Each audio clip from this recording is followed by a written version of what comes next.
Good evening, City of Conway. Welcome to our September Planning Commission meeting. I am Chairman Brandon Rule. Before we start, I'd like to welcome a new commissioner to the board, Mr. Adam Bell. Welcome. So let's jump into it and start with a roll call. Mr. Ingram. Here. Ms. Tucker. Here. Mr. Bell. Ms. Sander Jones. Here. Ms. King. Here. Mr. Webb. Present. And Ms. Williams. Present. Excellent. So we have a quorum of 8 this evening. The first item on our agenda is the approval of the minutes from last month, which was August 16th. Any commentary, questions, corrections on those minutes? Second. Make sure your mic's on.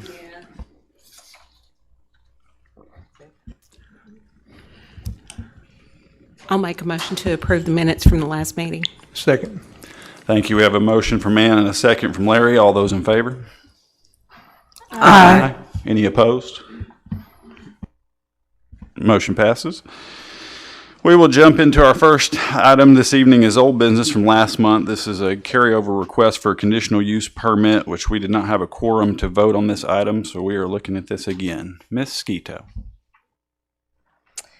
Okay, as you said, this item was tabled at the last month's meeting. We didn't have the appropriate quorum to vote on it. Just a refresher, the applicant, they're requesting a conditional use permit to allow a bank or a savings and loan in the O2 zone, which is the quiet office zone.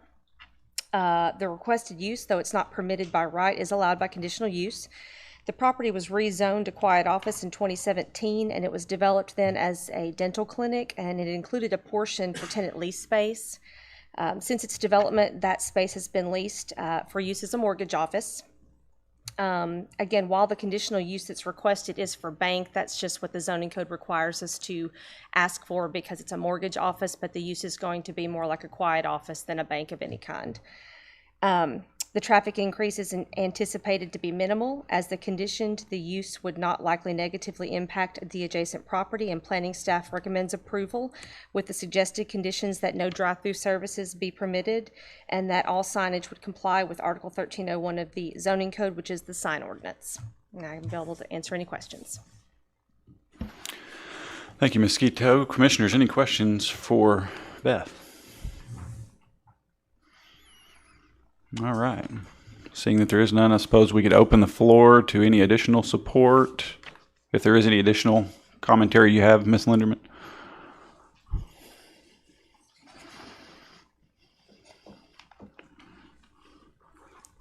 Hello. Hello. I don't have really anything additional, but my name is Christian Linderman. I'm speaking on behalf of Lee Circle LLC, which is owned by my husband, Randy Linderman. And I'm requesting a conditional use permit for the loan office that is at 841 Donaghy. Commissioners, any questions for Ms. Linderman? Very good. Thank you. Thank you. All right, we'll bring it back in discussion into commission for discussion. Commissioners, any thoughts? I think we pretty much talked this over the last time we were here. We just didn't have a quorum. But I'll make a recommendation to approve with the 2 staff recommendations. Thank you. I'll second. We have a motion from Ann and a second from Arthur. Any further discussion? All those in favor, please say aye. Aye. Aye as well. Any opposed? Motion passes unanimously. I abstain. And 1 abstention. I'm sorry, I should have called that out. I knew that. All right, so we have 1 abstention and 7 yeas. Motion passes. All right, now we will move into our second portion of this hearing, which is our public hearing. I'd like to announce that this Conway Planning Commission makes recommendations to the City Council on these public hearing items. Items reviewed on this agenda will be considered by the City Council as early as September 28th, 2021. Items not approved by the Planning Commission this evening may be appealed to the City Council within 30 days of the date of the Planning Commission denial, with the exception of the decisions made by the Planning Commission acting as the Board of Adjustment. So now that we have that out of the way, I'm gonna mess with our agenda a little bit. This item D, the last item there, we're entertaining a request to table this item as a request for conditional use permit for automotive use in a commercial mixed-use zone, which is in the Markham Street neighborhood-specific plan. Make sure I got that right.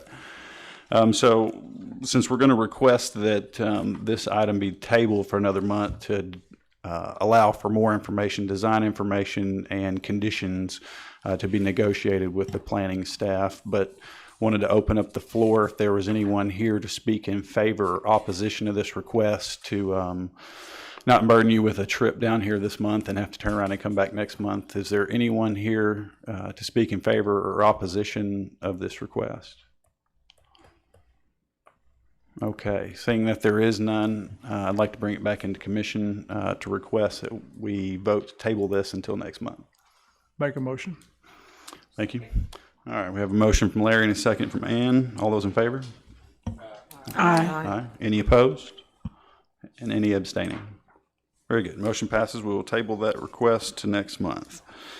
Now, jumping back up to the beginning of our agenda here, item A, which is the request to rezone 25.45 acres plus or minus along Bill Bell Lane and Stanley Russ Road from A1 to R1. Ms. Quito. Yes, this should also look familiar.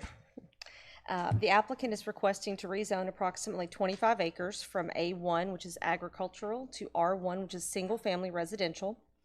The request includes 3 properties, which include a 10.58 acre portion, which is on the east side of Bill Bell Lane, a 13.65 acre portion, which is on the west side of Bill Bell Lane, and it's just south of Acuff Lane, and then a 1.22 acre triangular piece, which is there kind of as the hill goes up between Daniel Drive and Stanley Russ Road. The comprehensive plan designates this area as single family, and the surrounding area is predominantly developed as single-family residential, or it is rural or undeveloped, with a portion bordering the former wastewater treatment facility. This request represents a revision to the rezoning request that you reviewed back in July. It also includes the remaining 11 acres in this request, which was not part of that initial request. The staff recommends approval of the rezoning, as this request is consistent with the comprehensive plan. It would allow for appropriate development of the property, and it would not likely negatively impact adjacent properties. If you have any questions, just let me know. Don't forget to turn my mic on. Thank you. Okay. Anyone else to hear speak in favor of this request? Mr. Shaw. Thank you. Yes, sir. Yeah, we're back on this. We came back in July with a 14-acre tract. Our goal was to establish a mixed-use development in this area. We're unsuccessful due to the Planning Commission and the Council's denial of our request. So we're coming back with just strictly R1 at this time for the rest of the parcel. I prefer mixed-use developments, particularly when you're going to put in as many houses as are going to be here, that would provide some economic opportunity or some opportunity for shopping area. But because of the denials we've had, we're just going to do all R1. That is against my better judgment, but I yield to your judgment on that. So we're just asking for the rest of our property to be zoned R1, and we'll just build it out, which is satisfactory with us. If anybody has any questions, I'm happy to answer them, either now or later. Okay. Thank you, Mr. Shaw. Anybody have any questions immediately for Mr. Shaw? Very good. Thank you. We have anyone else here to speak in favor of this request? All right, seeing that there is none, we will open it up to any opposition. Is anyone here to speak in opposition to this request? Please step forward and for the record state your name and address. Hi, my name's Jim Dunbar. I live at 3190 Majestic Circle in Crest Haven, which is just beyond this development. We've been here about 25 years. My daughter's Melissa Gates, for those of you that know Melissa, or Jamie Gates. We drive through that area, geez, I bet 10 times a day, and it's absolutely beautiful. And I really am not speaking for or against the development. I'm just appealing to the Planning Commission to ensure that there is what you would consider adequate green space between developments, And I know you've done such a good job with sidewalks throughout the city. And I don't know what your intent is on trees being planted between the sidewalk and the street, but I would hope there's some guideline in the spirit of the good job you do that we would try to replenish some of those beautiful trees. And I'm not a tree hugger, but I'm beginning to be one, that we try to replace some of those trees with some trees between the sidewalk and the street. It's a beautiful area out there, and I don't know how many of you drive through there, but it just kind of tears your heart out to see all that lumber stripped from those properties. All those properties along that line have literally been stripped of lumber, and I see no green space left, no strips or lines of trees, or any intent of trying to work around some of that lumber. And that may be the direction of the commission where they want Conway to go.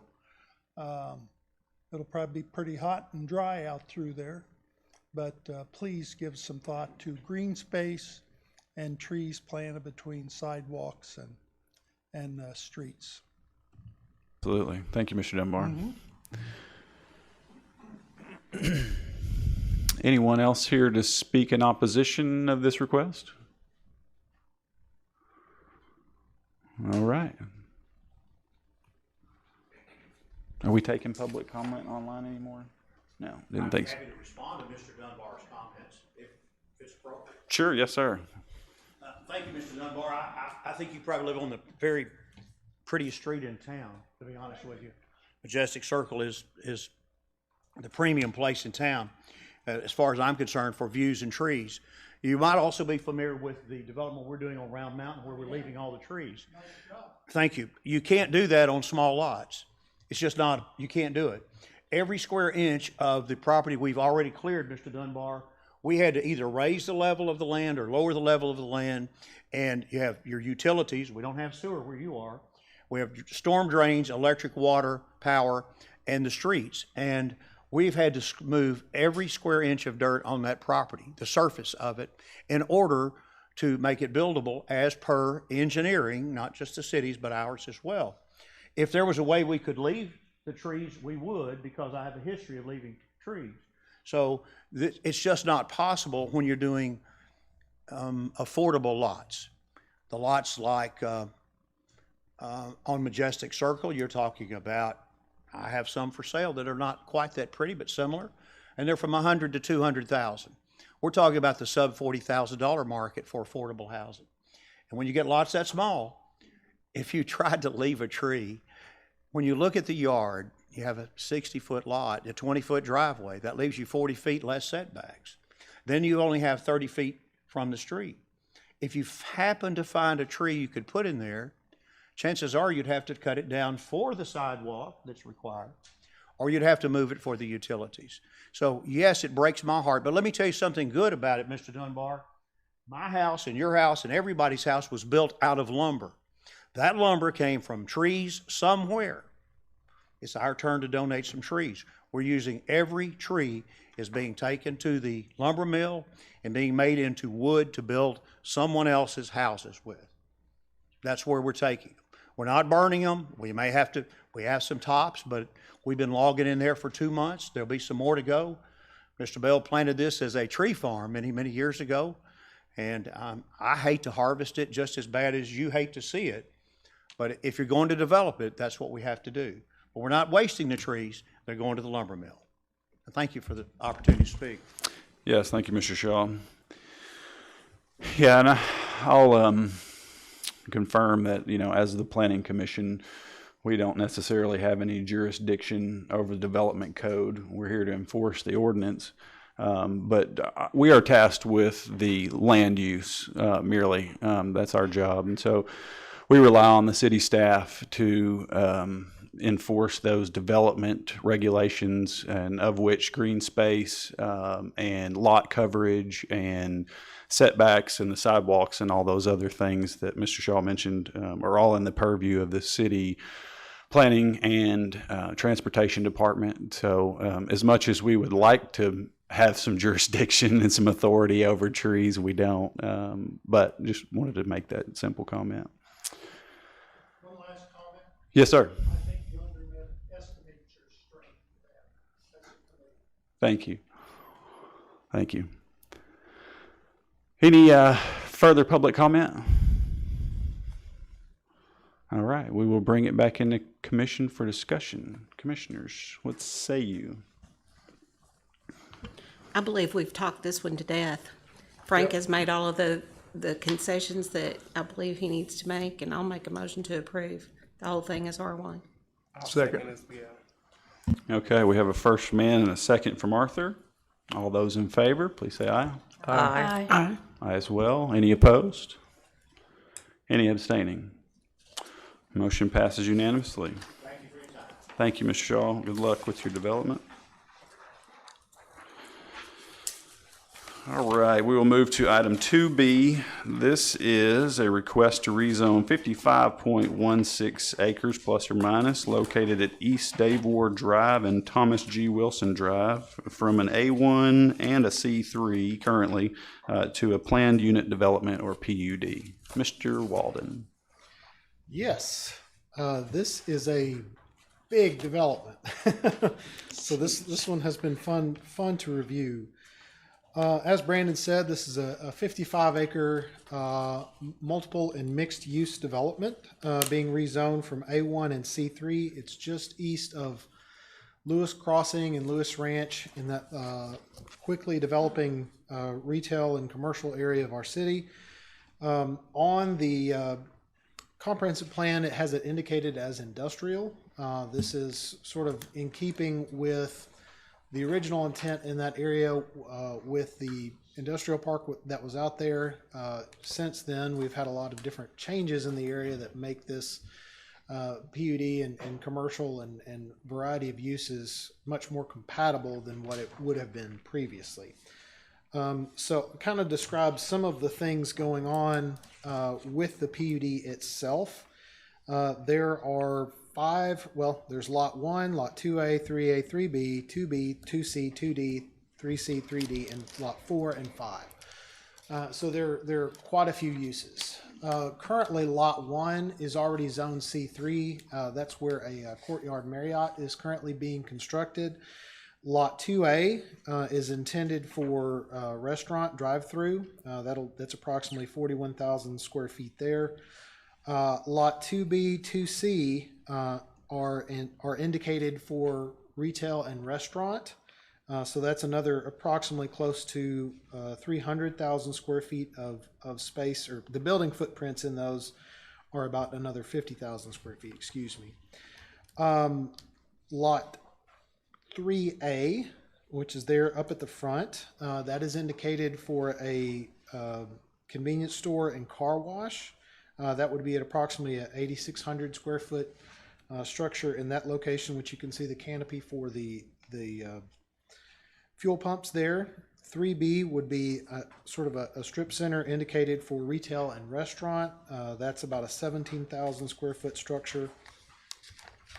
3C is where the Valley District Plaza is proposed, which is meant to be a significant amenity. That's one of the things that really, I think, makes this a PUD, is that interesting and significant amenity that's being placed there.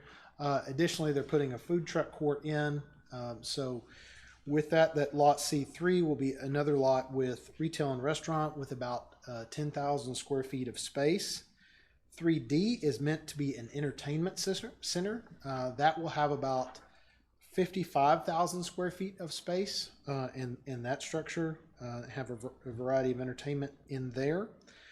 Lot 2D, just south of the Marriott lot, is intended to be about a 29,000 square foot event center. So event space similar to things that would hold large weddings, convention type space as well. Lot 4 is intended for multifamily. That is indicated for about 480 unit multifamily complex in that location. And then lot 5 is indicated for an additional hotel.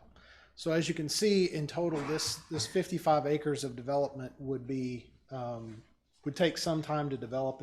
It would be a multi-phase, multi-year project, but be a really, really significant addition to the city. There'd be quite a bit there that, in evaluating generation of traffic, obviously, with approval of this, that it's something that we'll have to work with RDOT and looking at improvements at that intersection of Malley Curve and East Dave Ward Drive. The state has proposed some improvements there, but we don't have a timeline for when they are intending to make those. But development of this type could help expedite that in a sense. Looking at the staff comments, like I said, it's consistency with the comprehensive plan. It is not consistent with the plan. However, given the fact that Lewis Crossing, Lewis Ranch have developed, it changes that area significantly and makes it much more attractive for this type of use. In addition, we've had some recent issues with industrial development in that area, and so there may be some rethinking of some of the uses within that immediate vicinity as well that we need to look at. The applicant's proposed design standards deviate quite a bit from the city's commercial design standards, but they do indicate a cohesive theme. As such, staff thinks that relaxing some, but not all of particularly the masonry requirements, may be warranted. The PUD would constitute a significant addition to the city and bring uses that are not currently present, chiefly those being an event center, and also the entertainment complex. Those are two new uses to our community that we would not otherwise have. And then, like I said, the development would generate a considerable amount of traffic, and so providing access to adjacent property will be important to ensure as many trips as possible are diverted off of Dave Ward Drive. So with that, I'm going to park here for a minute on the staff recommendations because it's very long and lengthy, and there is a lot of text there. And so I'll go one by one with these. The first being, the development shall be constructed in a manner consistent with the proposed sketch plan with regard to general location of buildings. So what that particular requirement relates to is that map indicated, that sketch plan, that generally what is developed would resemble what is on this map and this plan. That would be the first requirement. The second requirement, the height of structures shall not exceed 35 feet with the exception of lots 1, 4, and 5, which shall not be developed with structures that exceed the ability of the fire department's apparatus to effectively provide fire protection. That means can't build higher than what they could put a fire out with and be safe. That we aren't necessarily committed to all of that being 35 feet. There may be additional lots that could fall into that second category. We would not necessarily have a problem with that. Except where explicitly permitted as a condition of approval, the zoning, landscaping, and signage requirements of the C3 district shall apply to lots 1, 2A, 2B, 2C, 2D, 3A, 3B, 3C, 3D, and 5 in any subsequent subdivision of these lots. So all of those lots excluding lot 4, which contains some form of commercial use, would largely abide by what the C3 standards are, as it relates to landscaping, as it relates to the overall zoning, that isn't otherwise considered by blanket here. So basically this is allowing certain things that deviate from C3. It is a good way to think about that. The next condition is, except where explicitly permitted as a condition of approval, the zoning, landscaping, and signage requirements of the MF3 district shall apply to lot 4. So that is the lot that is intended for the 480 unit multifamily complex. As it relates to signage, number 5, the district would be recognized as regional scale development and permitted up to 2 ground-mounted multi-tenant signs in addition to other permitted signage. Such signs would not exceed 40 feet in height or 550 square feet in total area for each sign. They would have a design that's consistent with the theme of the develop and require approval of the planning director. So in similar developments such as Lewis Ranch to the north, in large developments like this, from time to time we will allow a very large pylon sign That's basically ground mounted if you've driven by Lewis Ranch. What would be approved here would be similar in style to that, except that 2 would be allowed in this development.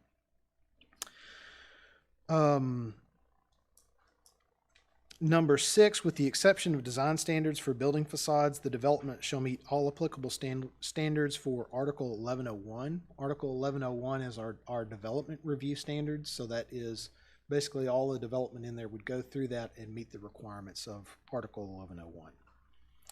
Number 7, design standards for building facades for Lot 1 shall be governed by the development review plans approved on March 31st, 2021. So that is the Courtyard Marriott that's already been approved. The sort of the design standards for that structure would remain consistent with what has already been approved for that structure. The design standards for building facades for that long list of lots, which are basically the commercial lots, and any subsequent subdivision of those lots, would be described as below. And the architecture would be modern with sharp, clean lines, predominant exterior finishes with ephes. Color schemes would be mainly white mixed with smaller percentages of gray. Architectural metal cladding and brick and or ephes brick could be used as accents. No structure would have less than 25% of its exterior covered in masonry. Ephes or cement fiber siding in any form would not be considered masonry under that consideration. Other products could be approved by the planning director when complementing the overall development theme. Painted CMU or economy or industrial style metal wall panels similar to standard R panels shall be prohibited. So within that one, in our general design standards, there is a requirement for 50% masonry. With this, what this condition would do was allow 25% masonry instead of 50% masonry in terms of being consistent with the overall development, the overall theme. The design standards for building facades on Lot 4, which is the multifamily, would be very similar, except that they would meet the full design standards of the requirements of our Article 1101. Number 10, condition number 10 is Articles 4 and 7 of the Declaration of Covenants, Conditions, and Restrictions for Malley District would become part of the requirements of the PUD and essentially could not be modified without the approval of the city. Those relate to setting up sort of a POA and maintenance district for that to maintain the private improvements that are in there. So essentially, a lot of times, like one of the concerns, particularly when it's residential, but anytime that you might have something that could be considered a common improvement or a common element, is making sure that there's a sufficient system in place to make sure that money is being contributed to a POA or an improvement district that is maintaining those common improvements. So that's the intent behind that. 11, all proposed site improvements shall be subject to development review as handled within Article 1101 of the zoning code. So again, the development review standards, it would go through that process of review for each lot.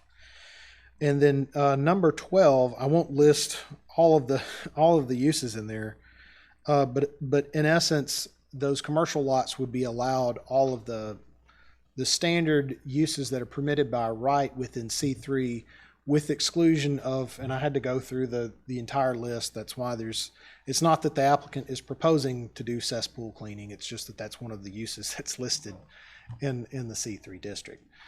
So it's largely uses that involve the outdoor display of goods, some type of auto-related maintenance or repair, sort of those service type uses that would be excluded from here. So with that, that is the recommendation from staff, and if you have any questions, I'd be happy to answer those. I have just two, real simple. On the signs, would those two signs that would be permitted be at two different entryways, or because there's so much there that there may need to be two side by side? The intent of those signs is basically to allow for a multi-tenant sign, so they can assign, let's say for instance, if Courtyard Marriott wanted, top billing in that top sign and it said Malley District at the top and then it had Courtyard Marriott, the intent is for that, for it to have all of the listing of all of the different uses that are in that location. Okay. So logic would dictate that they would more than likely place them in different positions so as to be the most visible as possible. Okay. And then I just was trying to get clarification on the buildings under number 4, like below that, that aren't labeled. Did I miss what those are? Is all of that number 4? Was that all of that multifamily? You're talking about condition number 4? No, on the picture, The amenities. the amenities. Is Oh, that lot number all 4? number 4, or is it just All of that, yes. Essentially, that apartment complex is lot number 4. Okay. Okay. I wasn't sure if the part by the detention lake and that bottom row was all that, but And again, that's one of those common maintenance things. That Okay. would, okay. That's it. Do we have restaurants committed, or is this just what they're intended for? that would be something I think would be a good question for the applicant.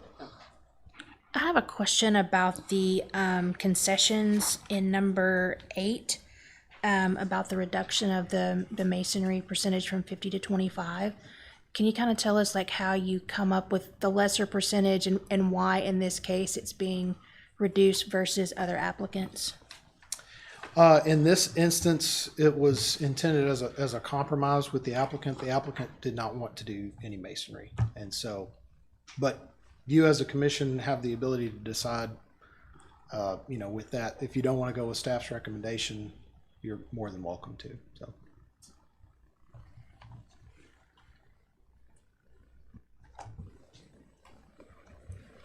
So instead of masonry, what's the other 75%?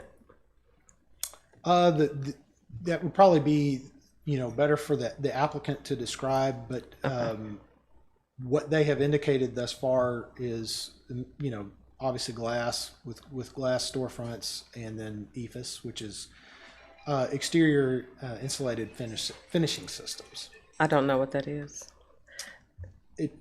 Brandon can probably. Looks like stucco, but okay. it is applied in a similar fashion. It's a cementitious coating that's applied over extruded polystyrene insulation. Okay, so it has you the build up a texture. thickness of insulation, and then they skim coat it with a cementitious material. So it looks a lot like stucco, but not quite as durable, but less expensive. Okay.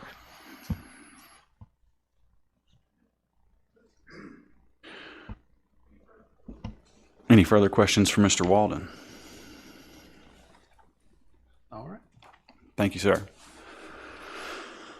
We will open the floor up for the applicant or anyone else who would like to speak in favor of the request.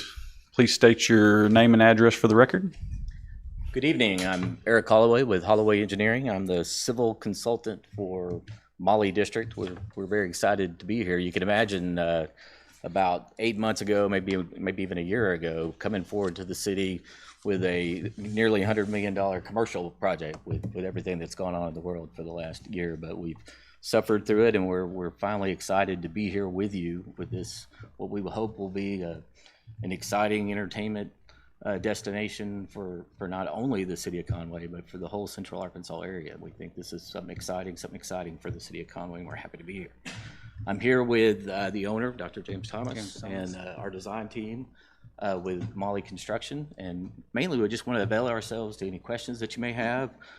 We do have that issue with the masonry that with the Marriott, it's mostly EFIS. There are some accents, but it's been Dr. Thomas's vision from the very beginning to have a very clean looking development that is very consistent and is mostly EFIS, and I'll let him speak to that. I bought this 54 acres probably in 2013. I tried to sell it off. Everyone wanted to pay me less than what I paid for. So I came up with a plan to develop this. And I travel most part of US and trying to see which is the best concept for me. And the best concept that I liked was in Florida, which is mostly kind of uniformity within the entire city. I'm not asking for uniformity within the entire city. I'm just asking you for uniformity within this 54 acres of development. I know that Conway has their own regulations and all those things. And that's the reason why we came to the PUD, was give us some leverage in terms of designing. And that's all we are asking for. What we want to develop is something different from what Conway has so far. What we want to develop is a destination center. If you imply the old standards to the new thing, all we have is what Conway has so far, and we will be continuing the same pattern. When we looked at what Conway needs, it needs an entertainment center. The closest entertainment center to Conway is in Northwest Arkansas. It's in Lowell, Arkansas. It's called Fast Lane. South of it, you probably need to go to Dallas. What we bring is an entertainment center in Conway, which is entirely different from what Conway has. We wanted to create a destination center in Conway, which most part of Central Arkansas, with all these design standards, we don't have any. We want a place where people could come in, bring the family in, and attract people and spend money. It's both good for the investor, it's good for the city in terms of revenue generation, and it's good for everyone. Conway is a growing city. We are a young city. We are not an old city. So we need an entertainment center to attract the people who come to the colleges here to stay here. And that's how the Conway is going to grow. We are not going to attract people from California because there are so many other competitions for us, including Colorado, Texas, and all those things. But Conway, the fastest way for Conway to grow is to keep most of the students coming to Conway, stay here. And without another avenue for them to have an entertainment center, I think it's... So we looked at Conway to see what Conway needs. We needed an entertainment center. We needed an event center. Conway doesn't have an event center.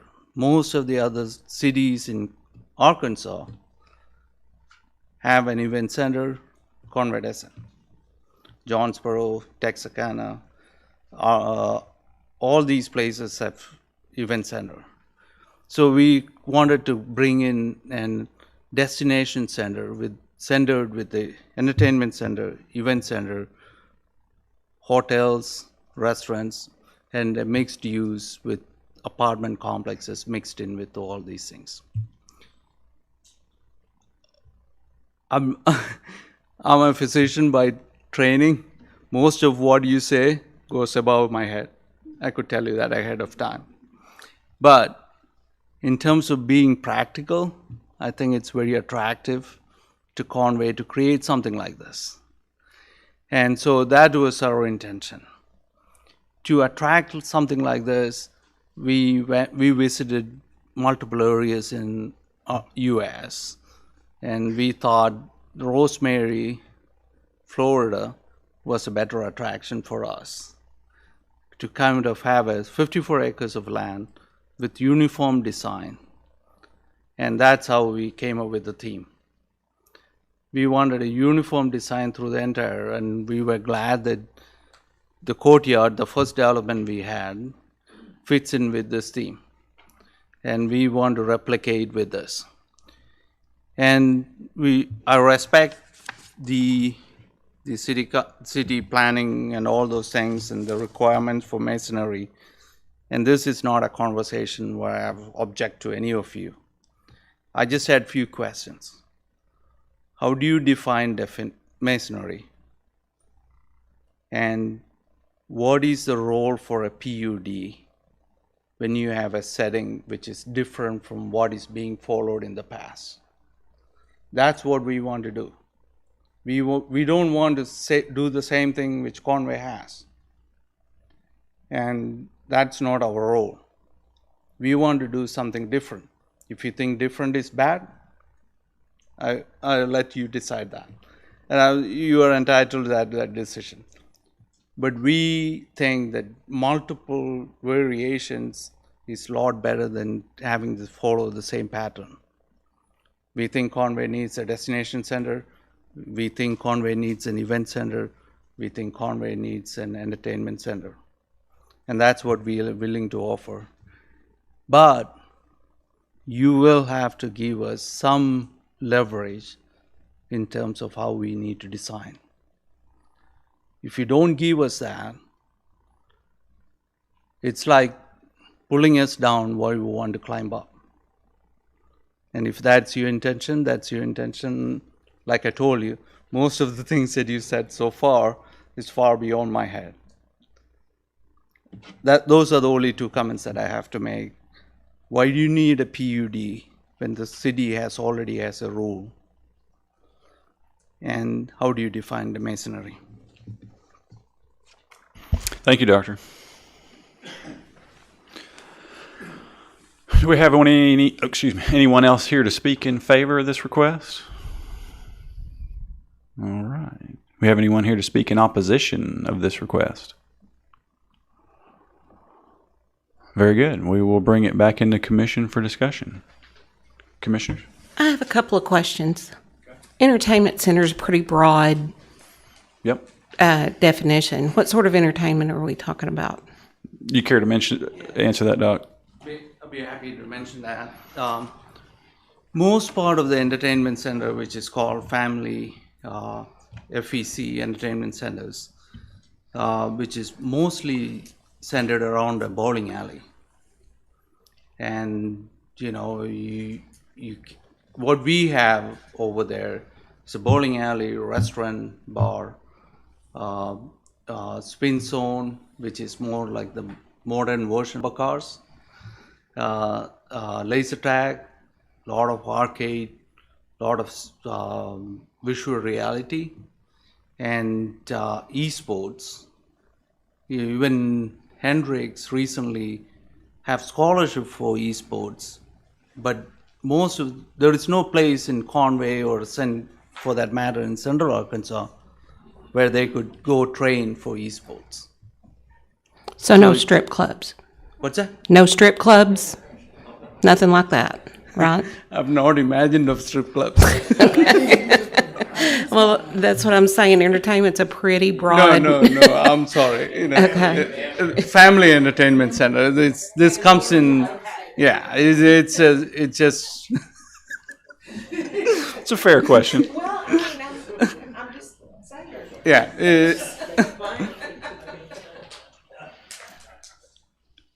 Okay, my other question is about event center. What type of events are you hoping to attract? Because we do have event centers in Conway, several of them. And so what sort of events are you looking for? The difference between the event centers in Conway, which is existing right now, and what we are trying to build is we will have a capacity of 1,000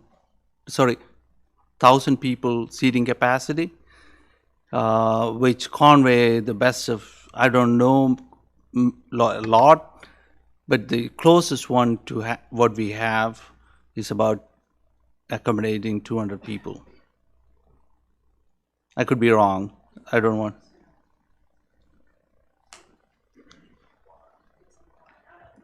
Are you looking at the one on what's that?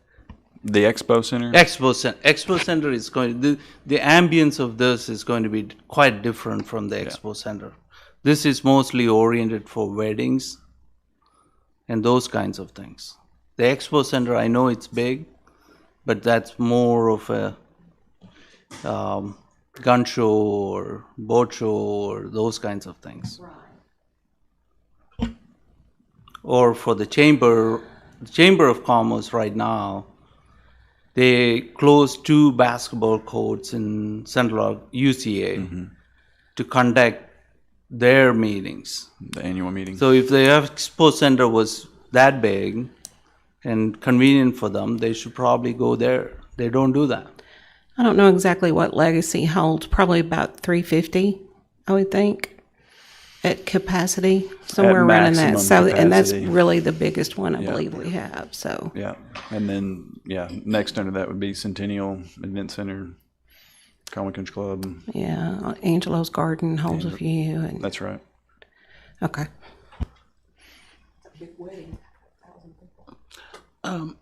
Excuse me, my question was on the entertainment as well. Were you thinking of concerts or bringing in, I didn't see like an outdoor, indoor, but just kind of, In our plan, basically, there is,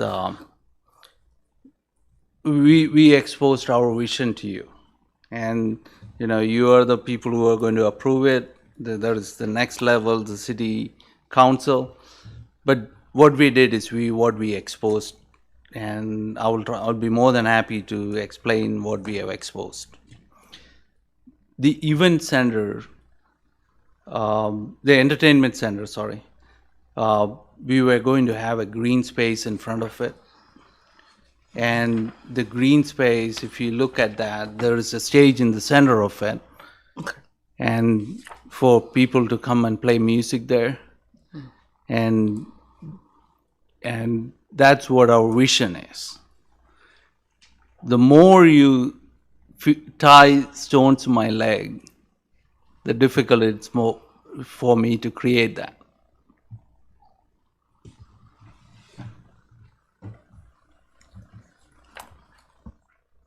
And I personally could do what everyone else has done.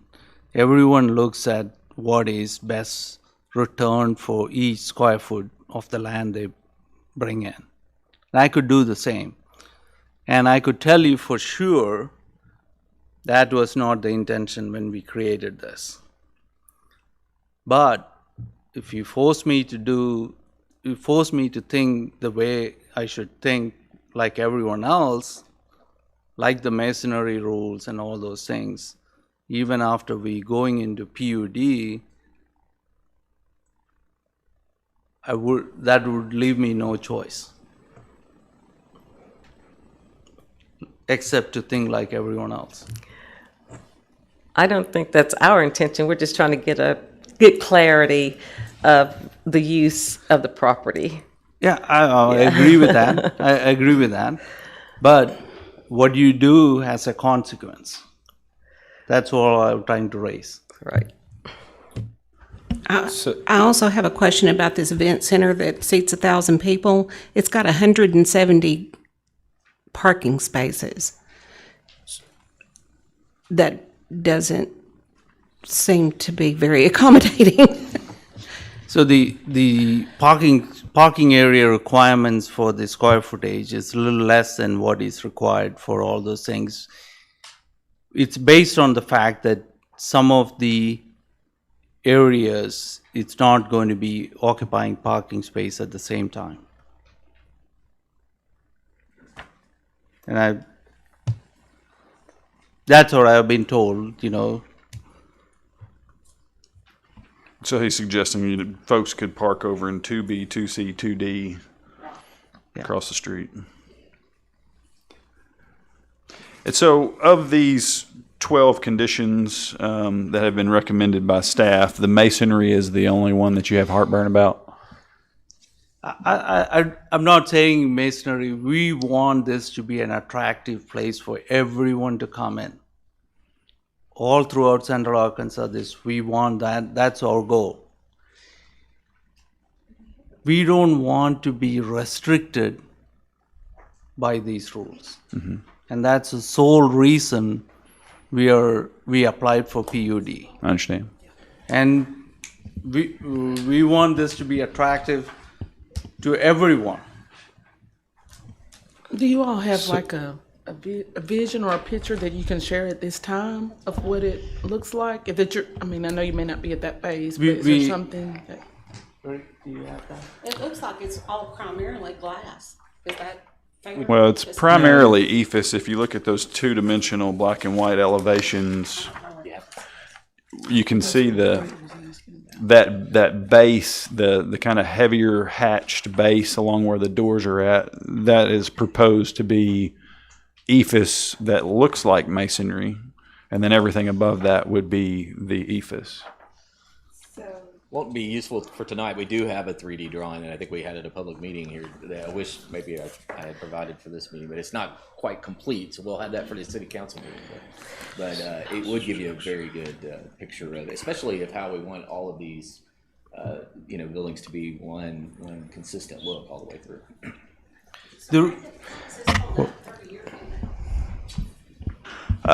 It'll hold up if it's maintained well. It is more susceptible to graffiti, and I mean, you could walk up to it and poke a pin through it if you really wanted to. But that's, I think, kind of where the comments about the maintenance, maintaining these buildings comes into play to make sure they don't fall into disrepair. And I would like to believe that, that this is going to be a nice facility all around and cohesive and similar look throughout all of the buildings. So one would think that they would be maintained well. Can I make a comment on that? Sure. Okay. The ephes, the reason why we picked ephes is because, when we go to the apartment complex, we want people to have one rent. We take care of their utilities. That's the intention. So we looked around for products which are energy efficient, and that's a key thing moving forwards. ephes have come a long way from what it was described 15, 20 years ago. It's a very durable product, and whatever deficit which was described before, the company has rectified most of it. And to give you an example, previously we were told that the ephes cannot be put in the lower part of the building because it's not strong enough to hold, say someone is doing the lawnmower and a stone hits that and hits the building gets damaged. And that's a fair assumption. That was the old thought. These days they have changed quite a bit. And they're much better than what it used to be. And people are very comfortable putting ephes all the way to the bottom part of it. That is not exactly the point that I'm trying to make. It's just answering to the comment which was made. Well, the point I'm trying to make is this. We don't have a destination center in Conway. We don't have this in Conway. So when you're trying to create that, you cannot apply the old rules to the new game. I've got one more question. So your comment about the more restrictions, the harder it's going to be for you to, I guess, realize your vision.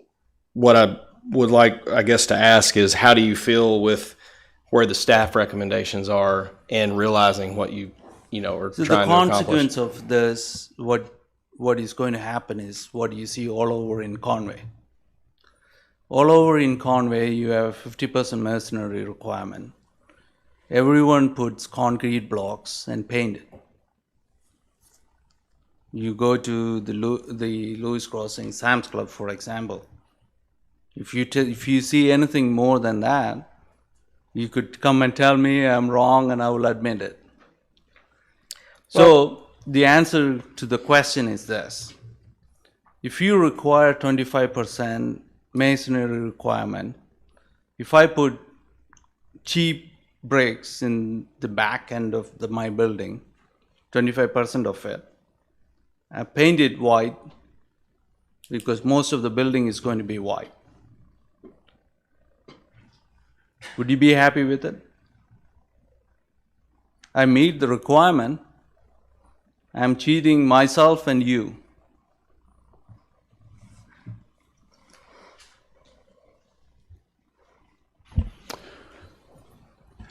I have a question about the restaurants. It shows here that you have 1, 2, 3, 4, 5, lot 2A, 2B, 2C, 3B, and 3C shows that they're going to be retail restaurants.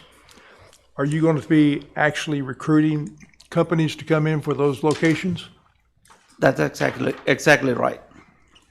So what we have in plan is 1, which is the courtyard, 2, which is the 3D, which is the entertainment center. We already have financing for it. 2D, which is the event center. We don't have financing for it. We have not actively looked for it so far. And 4, that would be done by us, which is the apartment complex. The complex itself is going to look a lot different from what is being shown here. All the rest is how we think the development should grow. We think that to create an destination center, we need to create something between 2D, which is the event center, and a pathway which goes from 2D all the way to 3D, almost close to the parking lot, which is going to be about a 30-feet walkway, which is going to be what we think is going to be stamped concrete all the way there to create an ambience for people, to bring people in. That's our goal. Can you give us an idea about what restaurants you're maybe looking at to bring in? It's very premature for me to make a comment on that. I hope it's attractive to everyone because, it is, I don't know that's the truth. I understand. I have a question. Are you going to develop this out in phases? And if so, which phase is going to be first? The phases that we have thought about is going from 1 to 3D. 1 is already started construction. 3D, we have already financed it. It's not signed, but we have agreed on the terms. 2D, which is the event center, we have not started looking for financing. That's the next phase. And 4 is the apartment complex. Okay. That's what it's a preliminary thing, and we started looking at marketing this to other major companies, like the restaurant city was talking about. I cannot predict how that's going to come up with. The development in 2A, which is in the diagram, is shown as a Starbucks. We have actually made a preliminary submittal to Starbucks. I'm not sure whether it's going to come through. It's up in the air.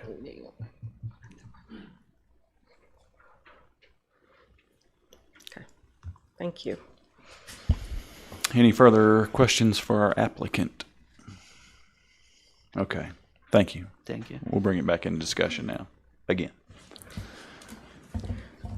So my question for us is this. I think the good doctor is going to build a very beautiful complex, and I love his vision for what he's trying to do. We don't get to make the rules, right? We're here to apply them across all situations as best as possible. I'm fine with like the reduction of masonry or whatever. My question is, 1, what is the formula by which we come to that so that it can be applied in future instances so that it's fair for everyone? It's great if we do it for him because he's building a $100 million complex, but for the guy that's building a $300,000 building, it's not fair for us to apply the 50% masonry to him or her as well. So like what does that look like for future?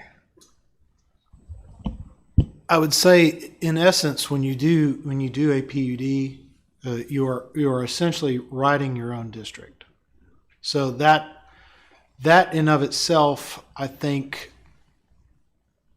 is what from a legal standpoint exempts it, because you're saying that only certain sections of 1101 apply in this instance.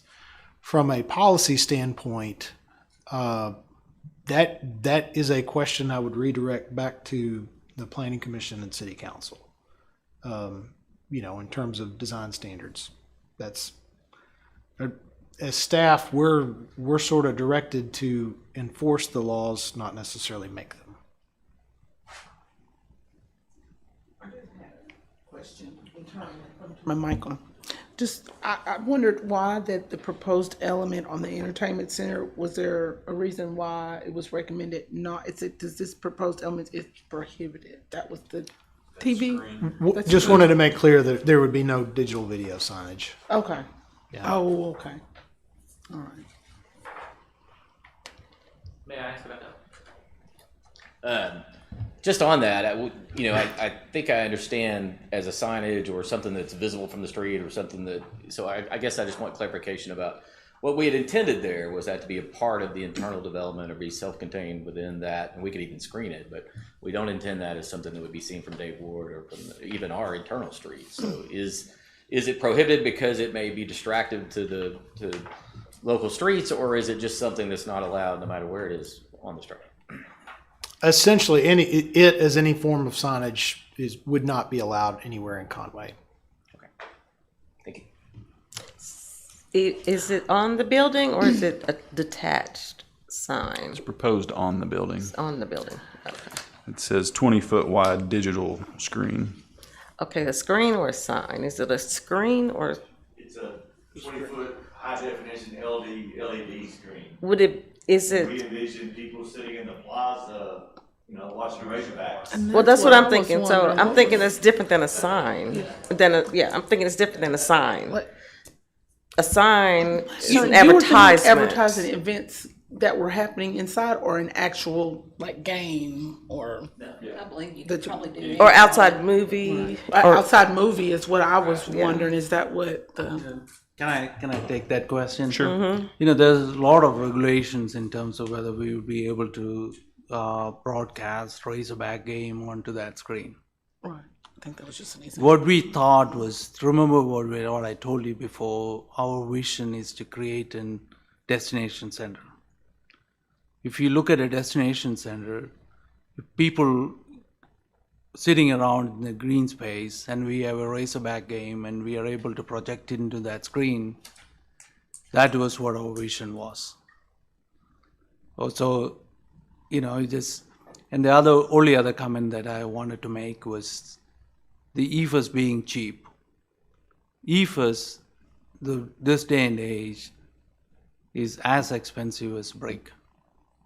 I'm not doing it because EFS is cheap. EFS and the brick is the same cost.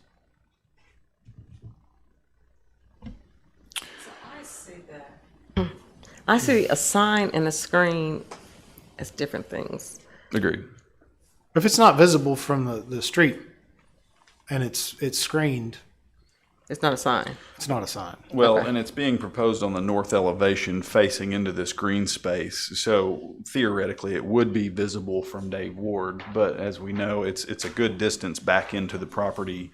It would potentially be shielded by 2A and 3A to some degree. And then also, the vehicles moving along Dave Ward are moving at 45, 50 miles an hour. So it's just an instance that you're passing by it. I think the intent is okay. It's just a matter of how we define that through the sign ordinance. Yes. So could that number be stricken? What was that? It's not numbered. It was just noted on that elevation. Is that even Okay. something that we can change while we're having a discussion about it? That's something we have purviews that we. I would highly recommend that you not. Yeah, that wasn't even a part of. I what thought we it was were a recommendation. discussing. We just. Well, just saying it as a consideration of a digital video sign, if it meets the definition of what a sign is when it comes through review. Then Yeah, we'll talk about it then. Okay. that would be a bridge crossed that has never been crossed. Okay. But anything other than the uses that are laid out Mike. here?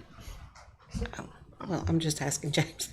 Anything other than the uses that are laid out here would have to come back through you guys for PUD review, right? I mean, like, All of it will come through our office for review. even if they want to change something up? Yes. Okay. Okay. Like, for example, on the building number 4, he said that it wasn't gonna look much like what was here, so will then that come back to the planning? It would depend on whether that constituted a major or minor modification. If it's a minor modification, that could be reviewed internally by staff. Okay. If it's deemed a major modification, then it's kicked back up to Planning Commission. Okay. Thank you. So if we're talking about, as Brandon said a minute ago earlier, the land use, right? Forget all of that with the stuff we have here. I'm okay with the things that he has, with what he has here. I think I agree with Laura. I don't know how you got 25%, but I get that it was a compromise on your part to give them some leverage in how they design, but keeping it at the same time some way in line with what we do. Totally fine with that. I don't have any huge issues with what you're asking here, and I think it'll be a great addition to Conway. I don't know if we have more debate about the things here that I halfway understood. Thank you for reading them and explaining them one by one. You know more than I do, so I tend to lean to your recommendations on what they should do. I think that though a phased approach and it may be years, my kids will be grown before the family entertainment system comes. I'm excited about it. So I make a recommendation. If there's no more discussion, if no more questions, I am fine with approving this with the recommendations listed here, including the masonry, 25% masonry, sorry, Doctor, but I think 25% is a good, because I think it'll be hard to say to somebody else you have to do 50 if we give him 0. So I'm fine with the masonry and everything you have listed here. So I'll make a motion to approve this request with the list of 12 staff recommendations as it is written here, with no deviation from what you have here. I second. Any further discussion necessary? We have a motion from Arthur and a second. It's in committee. Pass that, sorry. Yep. Yep. Sorry, got off track there for a second. A second from Larry. All those in favor, please say aye. Aye. Aye as well. Any opposed? Any abstaining? Motion passes unanimously with the approved conditions.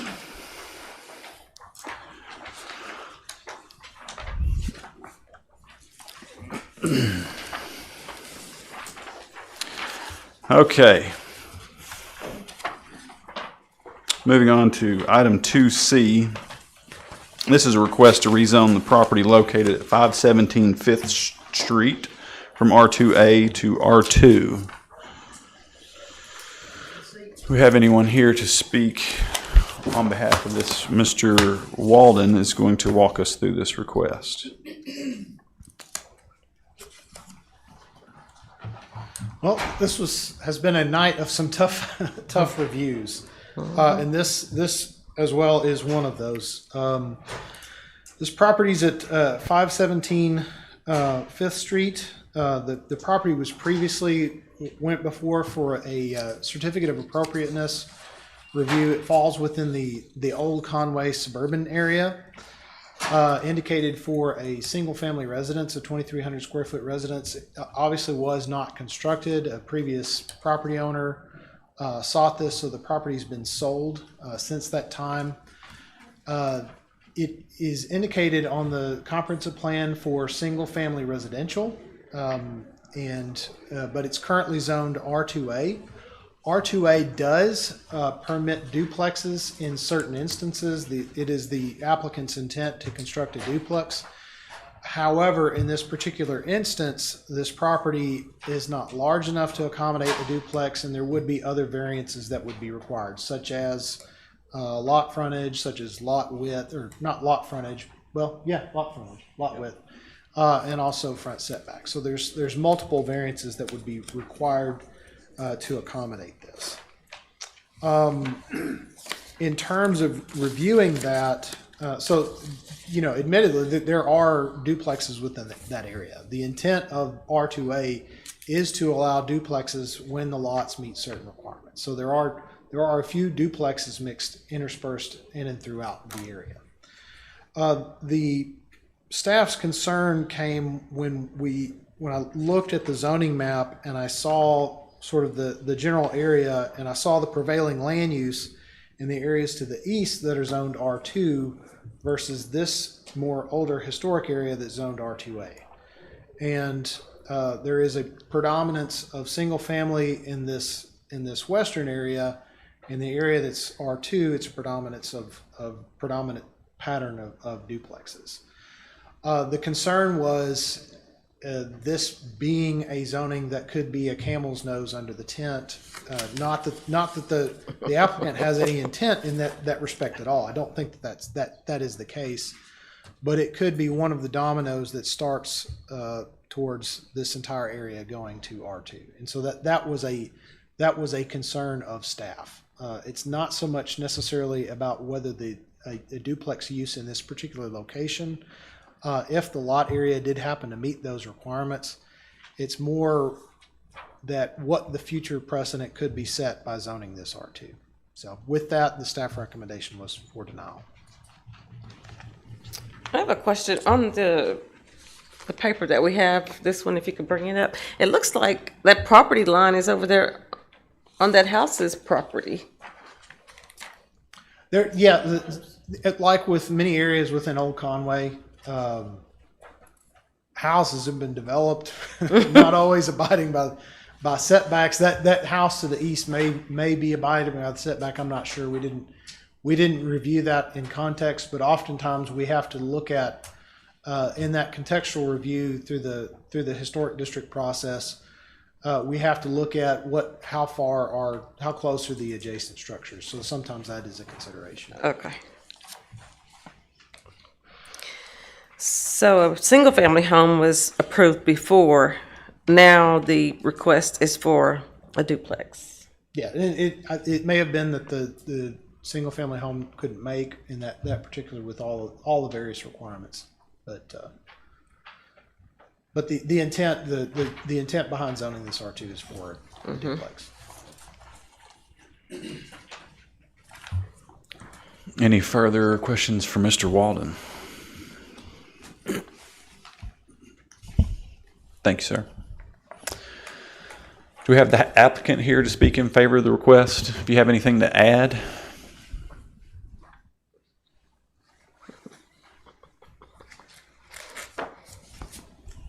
Hello.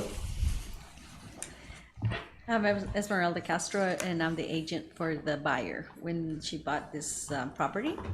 And okay, I see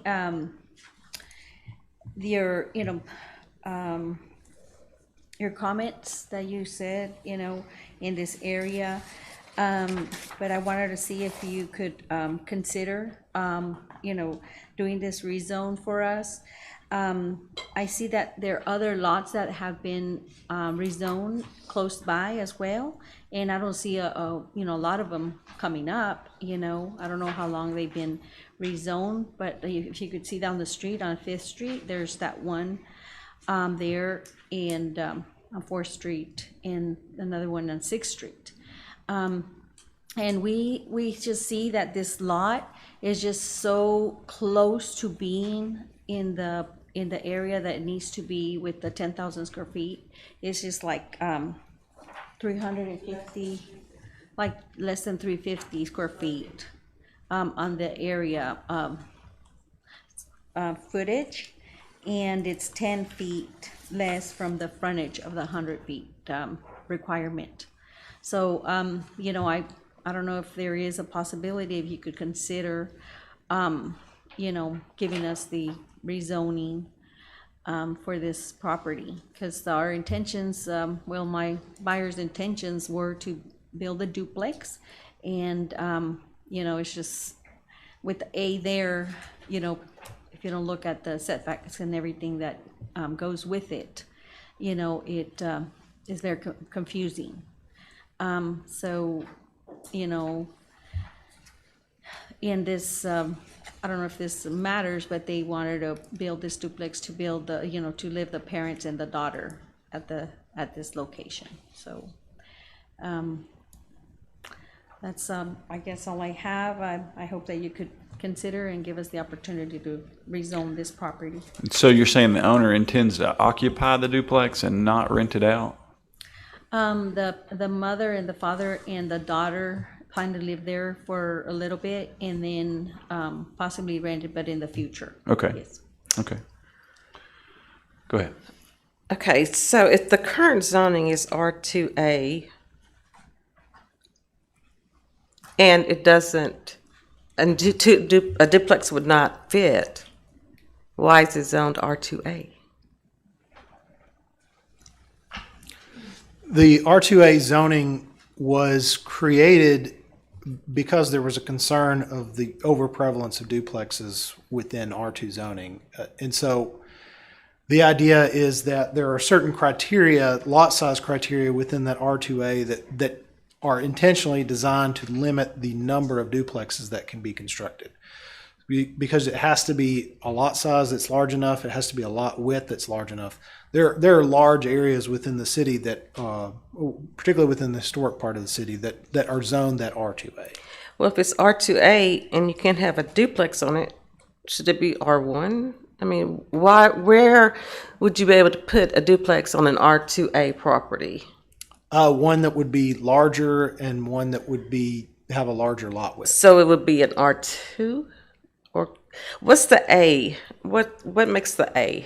Again, it was a lot size? Yeah, it's intended to have larger lot size requirements for a duplex. So it's intended for areas with a sort of what we would call a predominant land use pattern of single family with an occasional duplex.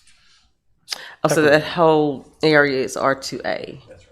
Yeah. And so if that lot was, I see, the lot is small, so if it were a little bigger, it would allow for a duplex. Correct. Okay.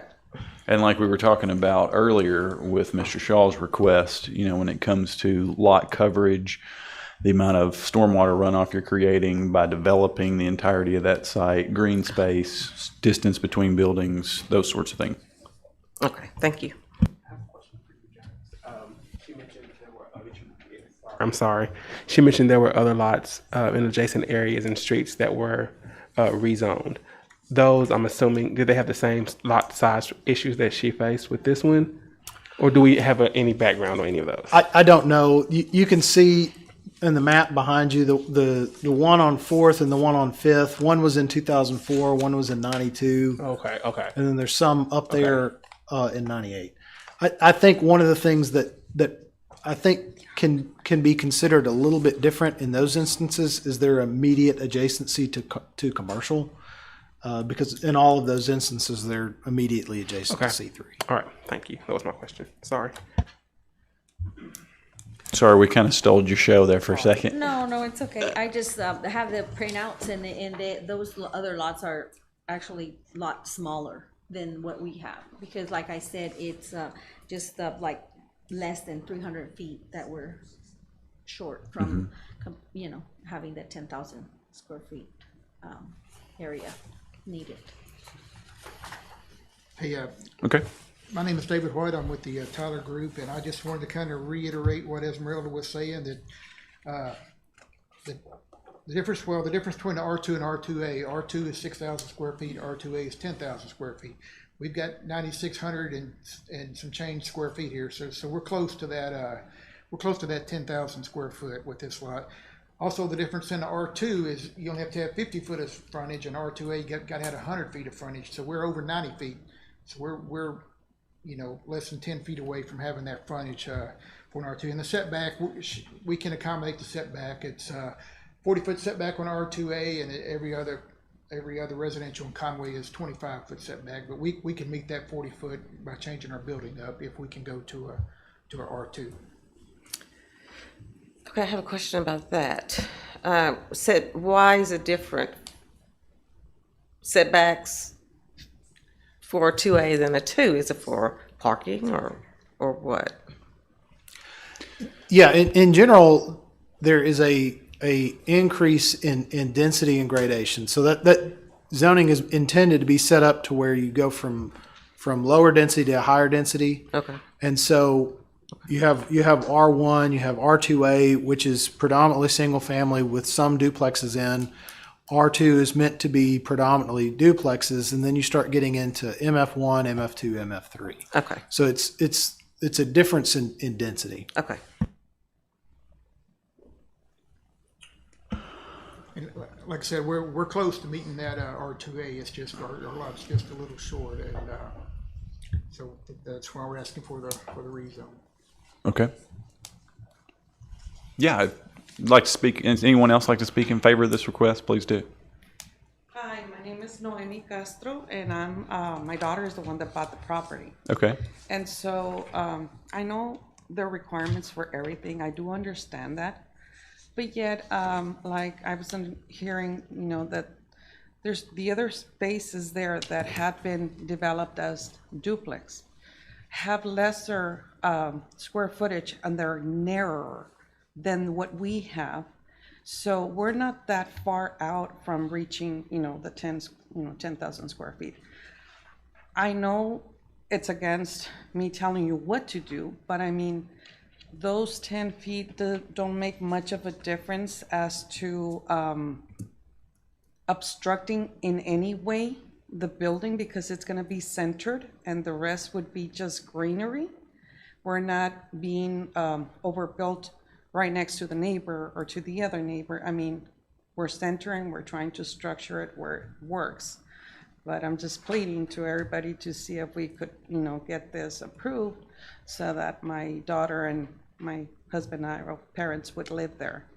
And so, I mean, like I said, there's not that many other duplexes, and we wouldn't be overpopulating or building too many, as I could just notice that there's just a couple of them. I mean, it's not gonna make a big difference adding one more to it. And it's gonna be a pretty nice face. I have the plan, the floor plan. It gives it a better visual to the city, to the streets. It's a brand new house instead of an older house. It's around 100-year-old houses, which would make it stand out. The city looks better, and gets a better appreciation of the area and the city too. So that's what I wanted to say. Great, thank you. Yes, ma'am. Go ahead. I'm here to speak for this. My name is Emily Walter. Do you need my address? Yes, ma'am. 940 Center Street. So I'm a downtown resident. I also serve on the Historic District Commission for the city. So I commend you guys tonight, because I was like, whoo, I'm glad I'm not behind that desk tonight. Thank you. I had to get up and pace back there because I was like, oh my gosh. Yeah, thank you. Anyway, so I sold this lot a couple of people ago, and they were the ones, my clients were the ones that came to the Historic District Commission as a single family home. And this was right around the time that lumber prices skyrocketed. And I'm not gonna lie, like the Historic District Commission didn't give them an easy route either. We had changes made and it was ultimately approved. They decided that it was too much price and lumber costs to go ahead and develop this as a single family home. And so they wanted to go ahead and put it on the market. They did have it replatted. They removed an old house that had been burned down. So their intent was to sell it to someone who would clean up the area, who could afford to do it. So with that said, the reason I'm for this is, and I've had many conversations with James about this, and the questions you were asking, I was asking as well, because it was listed as an R2A lot, because it is an R2A lot. And I talked to James about it. I did not understand. And he kept saying, well, you'll have to apply to rezone it. Well, what does rezoning it do? Now it goes from an R2A to an R2. And because you take away one letter behind a zoning application, now you're allowed to put a duplex on it, because now you're allowed 50 feet of frontage instead of 100. And so as my thought is, and Esmeralda and I are, we're both realtors, we're both friends, we're competitors, but we're always behind each other's back. And so I'm here to speak for it as a Historic District Commission. And if I'm overstepping my boundaries by saying that, James, let me know. Am I allowed to say that? Okay. Because it is going to clean up the area. And when I get my applications in the mail to review, not my applications, I always go drive the area that I'm reviewing. And I drove the area today, and this would improve it so much if we could just rezone it to R2. And then, of course, the Historic District Commission would control the look of it and make sure that we're not putting a brand new looking construction, but that it blends in. So I don't know, I'm just pretty passionate about it. And we're actually less than 350 square feet away. And I know there are other duplexes up there, and I know there have been exceptions made. And I know sitting behind as a commissioner, you hear the same speeches over and over. I don't understand why your rules are. I get why the rules are. I'm just asking you to be one of the exceptions, because James and I have spent 45 minutes in conversations about shutters on a house before that people, you're laughing because it's true, you know, but at the end of the day, All the time. Sometimes it just makes sense to, if it makes sense for the public, sometimes we're just asking you to ease it in, you know, and I think this is a different route that we can get this approved if we could rezone it. So Thank you. Hi, Arthur. Appreciate it. Anyone else there to speak in favor? Anyone to speak in opposition? All right, we will bring it back into the commission for discussion. Commissioners, what do you think about duplex going on this property? And I have assurance that if it were to get approved by us this evening, that the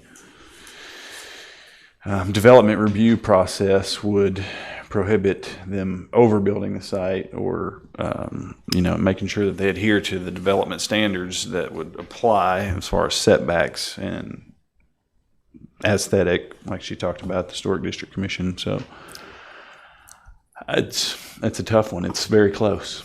Yes, and with the Historic Commission approving it, thinking it's going to improve the area, I don't have a problem with it. I think the thing we have to ask ourselves, though, is as we start to set a precedent, Because I think what's the threshold? What's the cap? Is it 400 square feet over? Is it 500 square feet over? Or under? Excuse me. That is, what is that? The tolerance or the threshold that we're going to consider making these concessions. And that is why I'm torn. Yeah. I totally agree with the. I'm like them. It's 350 feet, right? I think it's not enough to squabble over, but I think James made a very good point when he's worried about this being the domino or one of the dominoes that because once you do it, it's and they said it, and I think that it fits right into it. But you approve these, so here it's like, so what do you? And I don't know, and I'm rolling off in 2 months. So this will be y'all thing a little bit, but what do you do in 6 months when the next one comes? The next one said that you just did one 6 months ago. Let's do mine as well, right? And you're forced to make the decision. I think Laura is very much a proponent of how do we get to the decision so that it can be applied equally. So if we say yes, which I don't think any of us sees a reason why we wouldn't say yes, I think the onus would then be on the committee to make sure that the next person comes down the line and say, you just did it in September of 2021, why can't you do it now? I don't know that there would be a good answer for that, especially if you have a very similar set of, because like he said, is under 500 feet good enough? It's just 500 feet, or it's just, I don't know that you're going to have a good way to apply it. And so either we stick with the rules as they're written and we say no, and we make a lot of people sad, or we make the exception and we're prepared to make that exception over and over if it meets the same set of criteria. I think those are the choices we're faced with tonight. So just for my knowledge, if being an R2A, if the square footage requirement was met, wouldn't even have to be here today, right? That's correct. Okay. So my thought, and I'm with you here, we've already made concessions, right? And while we're here to make sure that the ordinances that are in place are followed, we're also here to hear the plight of our citizens that are improving our city, and make sure that we are not having overreach of rules and regulations that are inhibiting people from their pursuits. I worked in that area in a ministry for almost 5 years, and that area needs all of the improvement that it can see. I have seen tents on that property from our homeless citizens because they don't have a place to go. And so the thought that there would be 2 beautiful housing units on that spot would be amazing. If you had lived and worked in that area, you would know that it needs beautification and housing. So I would be for this, and I understand, like, we have to do the rules we have, are they fair to our citizens? And we're in a place of trying to decide what that looks like, and it's not easy. I'm with you, Laura. I agree. So James, if we were to entertain the idea of approving this, we're not acting as the Board of Zoning Adjustment, correct? This is just a simple rezoning request? Correct, yeah. Yeah.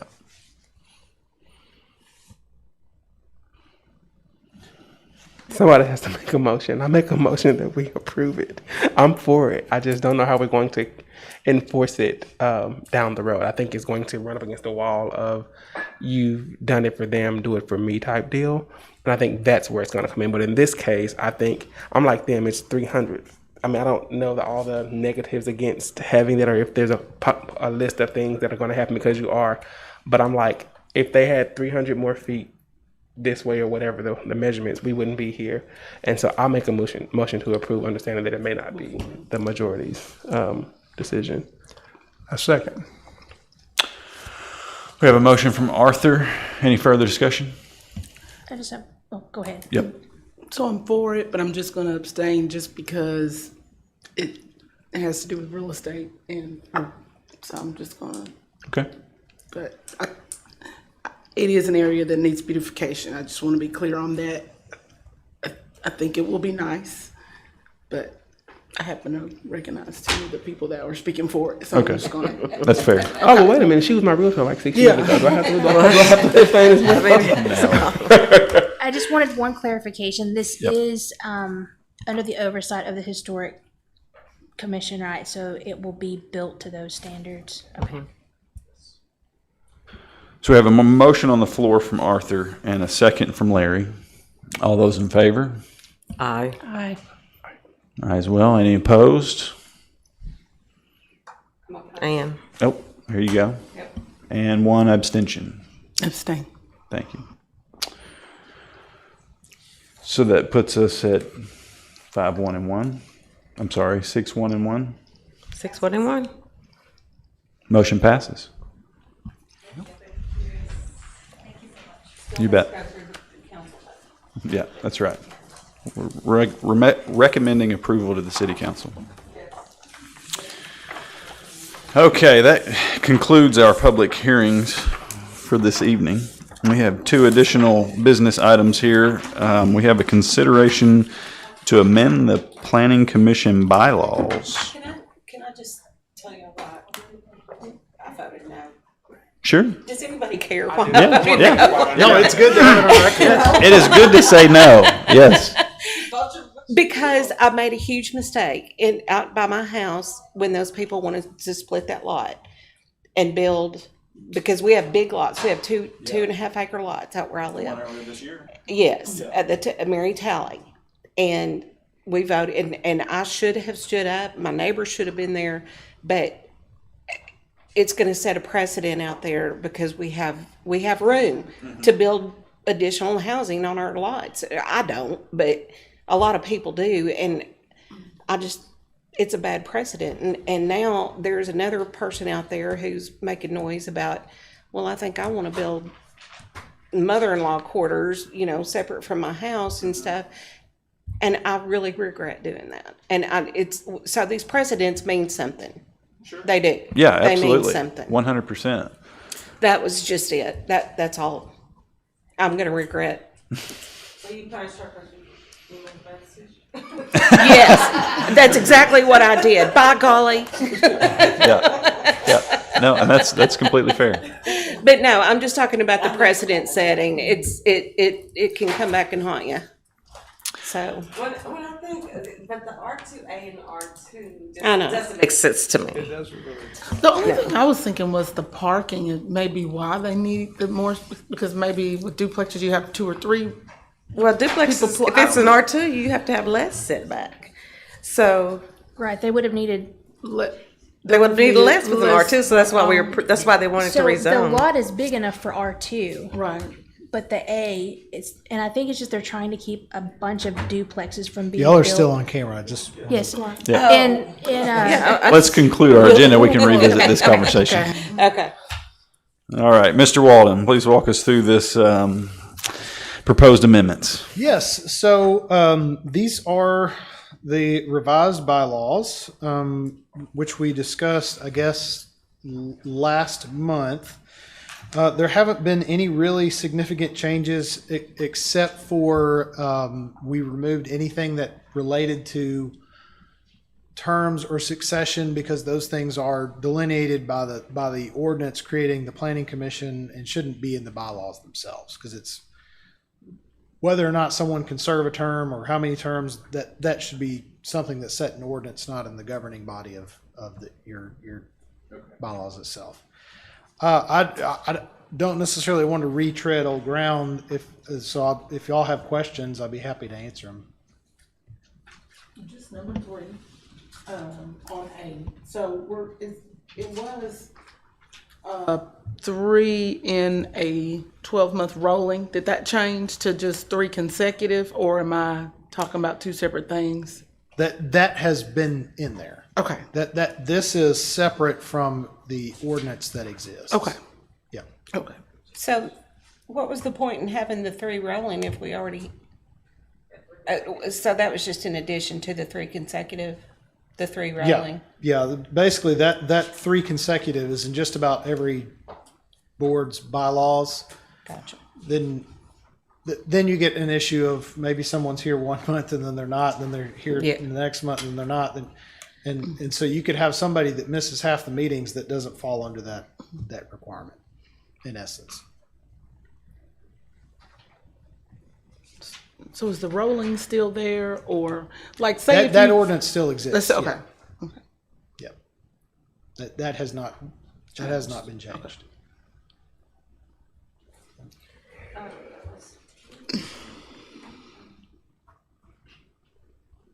How's it gonna work at the end of the year? Larry, we hit your microphone, please. There you go. At the end of the year, we have Brandon and Arthur coming up for their term ends. And who nominates their replacement? We do. So that it would be essentially the body nominates those individuals. The officer terms run from January to December. If you'll see there, you elect in November. So the idea is that you would elect so Brandon and Arthur would be part of the entity that is electing the officers for the next year. So the idea is that you're not going to put you're not going to put somebody that their first meeting they become chair or something along those lines. You two would be on the part that would help elect. That's what I wanted you to have. Yeah, good. Yeah, and they get to tell the poor individual whom is the next unluckiest individual to be chair. Just kidding. It is harder than it looks. He makes it look very easy. That's true. One of the things that is a big change in here is the adoption of the shot clock. Yeah, it's official now. So it would be official. We would do it for every meeting. Essentially, the applicant would get 10 minutes. If there's an organized opposition, they would get 10 minutes, and then we would get 3 minutes for every subsequent person. So we would have a clock. We would be facing that in towards y'all so that they don't see it unless they're looking back, and basically would allow that to happen. So we would then do that for every Yes, please. And that would stop all of the back and forth and the talking to the crowd and the coming. Okay. That's right, unless they're addressed by the chairman and allowed to come up and speak. Yeah, and we've kind of used discretion for that rule in the past. Like if we had a full house, obviously we've been with COVID and all last year, we've kind of laxed the rules a little bit, but we had a pretty significant crowd tonight, and it probably would have been applicable to initiate that tonight and keep some of that back and forth down. I did clock it on my phone, and nobody went over 10, and people that spoke, that the subsequent people didn't speak over 3. So Thank I you was for just doing kind of that. watching that. Yeah. You heard it go off one time, and Frank did too. And he wrapped it up. The other thing is if you look on page 35 of the report, man, that is a long planning commission report. Look at F6, amendment of an application. An applicant may be allowed at the discretion of the chair to verbally amend a rezoning request during the meeting at which the application is heard. It would only be permitted for rezoning requests, and the request must be made prior to the closure of the public hearing on that item. In essence, when that amendment is made, then there is an automatic requirement for another public hearing. So that big concern that we had, everybody's like, we haven't been able to voice our opinion on this rezoning. This fixes that. So. Very good. I have a question. I don't know if number 8 down here is an amendment. Has it always been there? I'm sorry? Number 8 under F, has it always been there? Is that an amendment? Precedence? Precedent. Yes. Because that's always been, so we totally, discussion about it being a precedent totally flies out the window, right? Based on number 8 here. Each item shall be decided upon its own merit and circumstances attended thereto. No action shall be considered a precedent for future action. So that totally It's definitely there. written on paper. So but okay. I think there's a difference between something written on And paper then and how you feel adhering in to your it. I heart. agree with that. But it's good to read that, knowing that, Yeah. That doesn't stop somebody from arguing that you've done that. Well, and it's like those previous cases, what was it, 1992 and 2013 or 14 or whatever it is, we obviously were not on the commission at that time. I don't know, Ann might have been. but it's like, well, sorry, we didn't make that vote, Not in the 90s, but definitely 2014. So does this amend the quorum? I was looking for it and I can't find it. What constitutes quorum? Yes. So if you Where's look that at? on Okay, rules of procedure. 34, quorum for the transaction of business shall be 6 members. And then majority vote, a simple majority of vote of those present at an official meeting shall be sufficient to approve any item unless otherwise specified by city ordinance. Gotcha. Now, what I would say is there's probably some items that we would want to delineate as requiring a majority vote of the entire commission. I would totally agree with that. And we can make that decision on the fly? You wouldn't be making that decision on the fly, but for instance, if it were something like a conditional use, you can set separate requirements for individual applications. So if let's say we're talking about rezonings or we're talking about variances, you could set a higher standard for it being approved, or whatever you do, but you can't set it below what this minimum standard is. Right. So for different case types.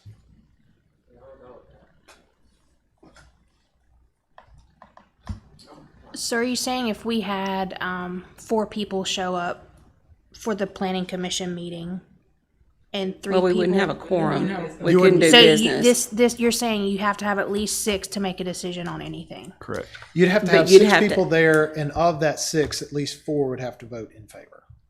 So it's still less than 50% of the entire governing body. It would still be less than 50%, yes.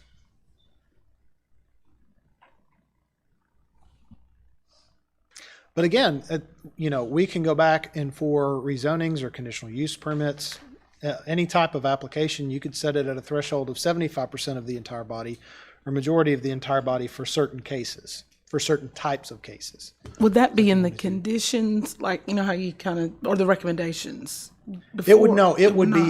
it would constitute a change to the zoning code itself. Oh, okay. That's what I'm saying. We would need to set that right now, right?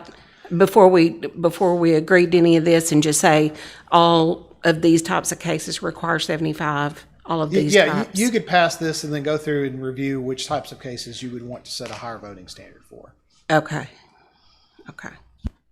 Assuming everybody, we continue to have, at least 8 folks show up, I don't think we're in any danger of anything. Yeah, I think the intent is just to prevent what happened last month with like the Linderman conditional use permit. We just had. The reason, The reason It's okay, Letitia, it's not your fault. Sorry. the reason I say that of, identifying certain ones that you would want to treat that way and then having a simple majority otherwise is, by and large, there are only a couple of things that you all touch as a commission that does not get reviewed by the city council.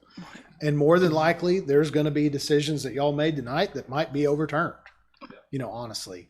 So it is a matter of making sure that procedurally we're moving things along. I have worked in another community where the planning commission was not the planning commission. The planning commission was the tabling commission because either they couldn't ever agree on anything or they couldn't get a quorum.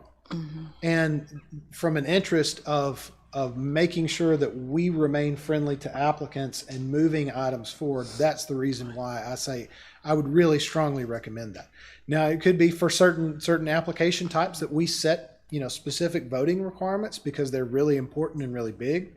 Totally get that, totally understand it. PUD, that would probably be one that I would recommend a majority of the entire commission vote on that. But from a standpoint of making sure that we advance cases, just given the fact that we've had some troubles with attendance, that's the reason why I've been so adamant about that. So through the discussion of the PUD tonight, I kind of came away with a PUD can be different because it's because the nature of the beast. It can be different. And we can discuss that after. I'd be happy to talk with you about it afterward. Any further questions for Mr. Walden regarding these proposed amendments to our Planning Commission bylaws? I'll make a motion to approve. We have a motion from Ann and a second from Arthur. All those in favor to adopt these proposed amendments? Aye. Aye. Aye. Aye as well. Any opposed? Any abstain? Passes unanimously. We will make these amendments. That concludes our official business this evening, unless anyone has anything else to add, and then we can dive into all the other things. Make What a other motion to things? dismiss. Or some other things? All those in favor? Aye. Aye as well. Aye. You beat me to it. Very good. Everyone have a nice evening. He's like, all these other things. I'm like,